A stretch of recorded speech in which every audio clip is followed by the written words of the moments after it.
It's 2 a.m. The children are finally asleep. The dishes are done, the permission slip is signed, the dentist appointment is booked, the grocery list is written, and the permission slip… Wait, was that already done? Yes. Yes, it was. She is the provider, the comforter, the disciplinarian, the appointment keeper, the school-run driver, the nightmare chaser, the permission slip signer, the person who notices when the milk is running low and the shoes are getting too small. And someone has been quiet for 3 days and probably needs to talk. She is all of it, every single bit of it. And she has been all of it, alone, for longer than she sometimes lets herself think about. If you are a single mother, or if you love one, what I just described is not a story. It is Tuesday, and today we are going to talk about what that actually does to a person. Not the logistics, not the advice, the psychology, the inner life of a woman carrying more than one person was ever meant to carry alone. This video is for her, for you. There is a term that psychologists have started using in the last few years: depleted mother syndrome. It describes what happens when a woman operates at maximum capacity, emotionally, physically, cognitively, for an extended period without adequate support or rest. The reserves run dry, not dramatically, not all at once, just slowly, quietly, like a battery that never gets fully charged before it's asked to run again. For single mothers, this is not an occasional state. This is the baseline, because you are not carrying the load of one parent, you are carrying the load of two. The bedtime routine and the school run, and the emotional support and the financial planning, and the household management. All of it lands on one nervous system, your nervous system, every day. Without a shift change, the weight nobody sees is not the school run or the grocery list. Those are visible. What is invisible? What you carry that nobody clocks is the cognitive load, the constant background computation of everything that needs to happen, hasn't happened yet, might go wrong, must not be forgotten. The list that runs in your head during the rare moments you try to sleep. That is not a personal failing. That is the structural reality of doing alone what was designed to be shared. Can we talk about the guilt? Not the guilt other people project onto single mothers, though that exists too, and it is unfair and it is exhausting. The internal guilt, the kind that lives in the quiet moments, the guilt that fires when you raise your voice because you are tired and there was no one to give you a break. The guilt when you can't make it to the school play because of work, the work that keeps the lights on and the food in the fridge. The guilt when you realize you've been distracted for the last 20 minutes and your child has been trying to tell you something. A better mother would have more patience. A better mother would be more present. A better mother wouldn't need a break from the things she loves most. Research published in Healthcare found that parenting guilt is one of the strongest predictors of mental health strain in single mothers, more so than financial stress, more so than social isolation. The story you tell yourself about what kind of mother you are is more damaging than almost any external circumstance.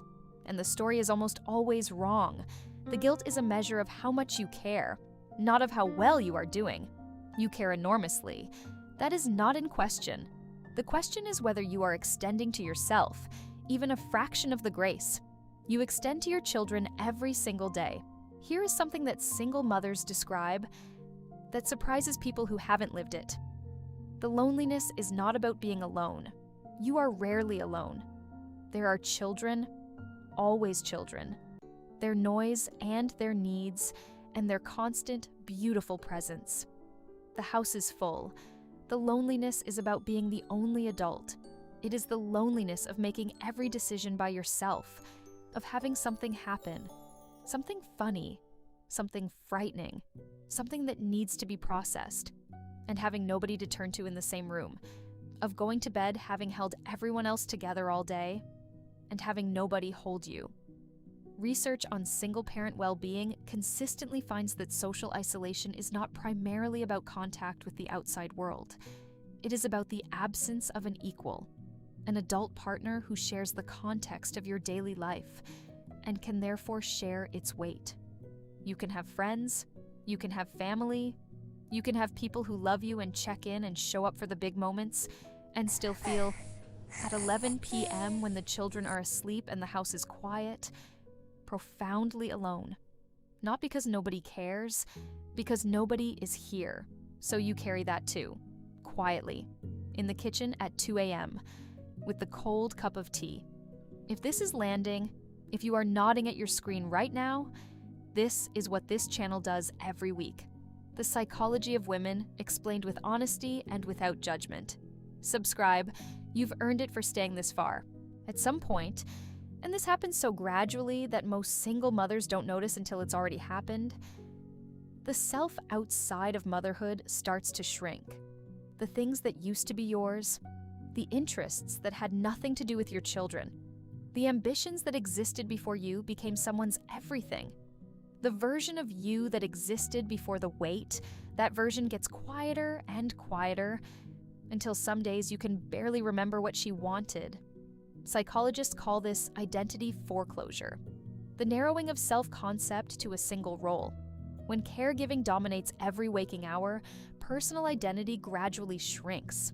Not because you stopped being a full person, because the full person had no space to breathe. And the cruel irony is this: the more you disappear into the role of mother, the less you have to give from, because you cannot pour from an empty vessel. The woman your children need is not just the caregiver. She is also the person, the curious, wanting, laughing, complicated, full human being who existed before them and exists alongside them. When did you last do something that was entirely for you? Not productive. Not for them. For you? If you have to think hard to answer that, this part of the video is for you specifically. Here's the part that needs to be said. Not as consolation, not as a motivational poster, as a genuine psychological observation about what single mothers actually are. The psychological capital that single mothers develop through necessity, through adversity, through the daily practice of keeping everything together when everything is hard, is extraordinary. Research uses terms like hope, efficacy, optimism, and self-determination, not as aspirational ideals, but as documented psychological outcomes of women who persist through sustained challenge.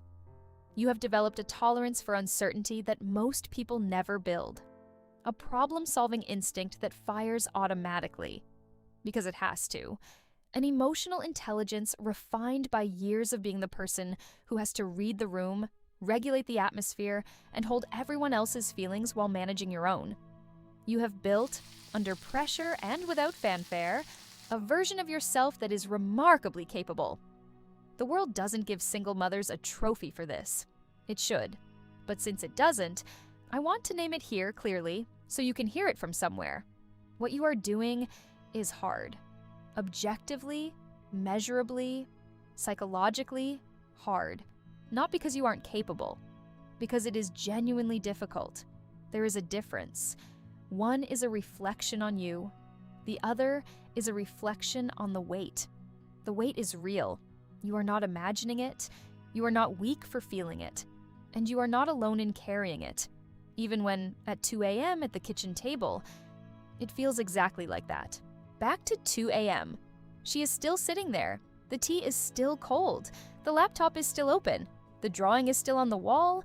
The family in crayon, bright and certain and uncomplicated in the way that only children's drawings are.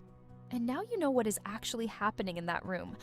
A woman running on a depleted nervous system, managing a cognitive load that was designed for two, carrying a guilt she has never deserved, holding a loneliness she has never spoken out loud, in a body that used to belong to a fuller version of herself, sitting in the kitchen at 2 a.m., not because she is failing, but because she is doing everything. All of it. Every single bit of it. That woman at the kitchen table is not struggling despite being strong. She is struggling because she is carrying something genuinely heavy. And the fact that she is still sitting there, still showing up, still signing the permission slips, still noticing when someone has been quiet for 3 days. That is not ordinary. That is remarkable. If you are that woman, if you recognized yourself in this kitchen, then I want to say something to you directly. You are allowed to be tired. You are allowed to need help. You are allowed to be a full human being who is also someone's mother. Not instead of it, not after it, alongside it. The child's drawing on your wall, the family in crayon, includes you. You are in that picture too. Not just as the provider, the caregiver, the person who keeps everything running. As a person, as yourself, as someone who matters, not because of what you do for everyone else, but because of who you are. You have always mattered that way, even at 2 a.m., especially at 2 a.m. If you are a single mother, or if you love one, drop a comment below. Tell me what part of this landed. I read every single one. And if there is a single mother in your life who needs to hear this today, send it to her. Not as advice, not as a suggestion, just as proof that someone sees her. If this video gave you something, subscribe to Wired Minds. New psychology content every week, made for women who want to understand themselves and be understood more deeply. I'm Wired Minds. See you in the next one.